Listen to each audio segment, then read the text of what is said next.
Буквально несколько минут назад стали известны чрезвычайные новости о телеведущей Елене Малышевой и последние новости о антикоррупционном комитете и его работе. После 2 месяцев напряженной работы и следствия команде Никиты Михалкова удалось расставить все точки над «и» и восстановить справедливость в отношении легендарного актера и члена антикоррупционного комитета Александра Анатольевича Ширвинта, который ушел из жизни 15 марта текущего года. На сегодняшнем утреннем совещании антикоррупционного комитета глава организации Никита Михалков жестко прокомментировал данное событие. «Спи спокойно, Александр Анатольевич, спи спокойно, дорогой наш товарищ.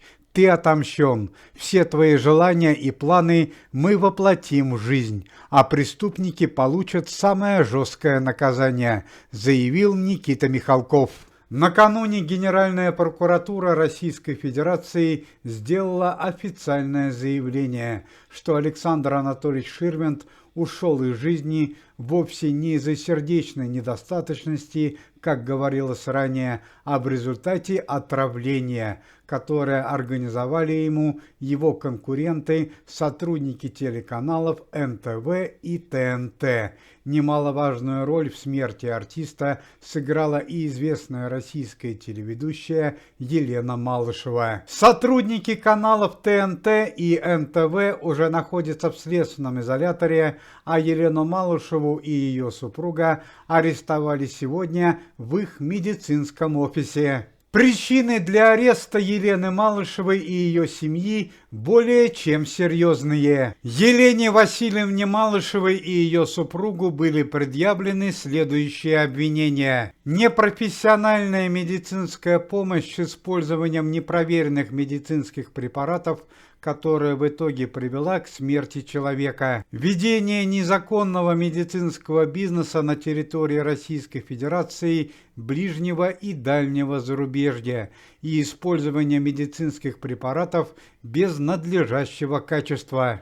На протяжении почти целого года медицинская клиника Елены Малышевой оказывала помощь таким известным артистам, как Александру Ширвинду, Василию Ливанову и Олегу Басилашвили. Однако подобная медицинская помощь не оказала никакого положительного результата. Александр Анатольевич Ширвинт ушел из жизни, а состояние здоровья Василия Ливанова и Олега Басилашвили резко ухудшилось. В итоге родственники данных артистов при помощи антикоррупционного комитета обратились в Генеральную прокуратуру и попросили открыть судебное дело против Елены Малышевой и ее семьи. К слову сказать, что антикоррупционный комитет еще полгода назад арестовывал Елену Малышеву, однако телеведущей в тот раз удалось уйти от ответственности в связи с дружбой с высокопоставленными эшелонами власти. Однако на этот раз скандал настолько велик, что Елене Васильевне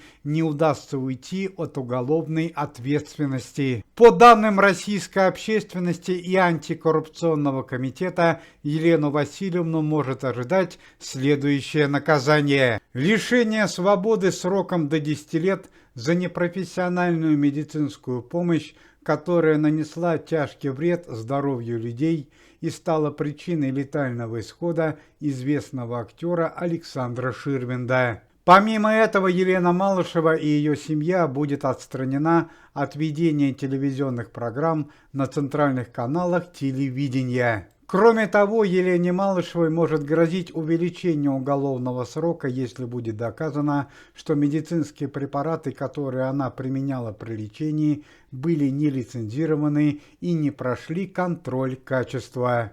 Но и по традиции последние новости о антикоррупционном комитете и его работе. Сегодня утром в горном ущелье города Сочи было найдено тело криминального авторитета Карги Сочинского, преступная группировка которого совершила нападение на членов антикоррупционного комитета в данном городе несколько дней назад. Благодаря усилиям антикоррупционного комитета Никиты Михалкова 2 филиала данной организации были созданы в городе Тольятти и Луганске.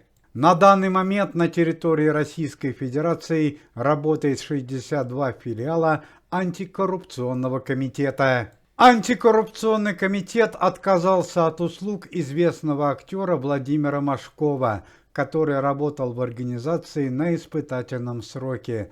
По словам Никиты Сергеевича, Владимир Машков не оправдал возложенного на него доверия. Сегодня день памяти известных российских и советских актеров Любови Полищук и Виктора Степанова. Любови Полищук могло бы исполниться 75 лет, а Виктору Степанову 77.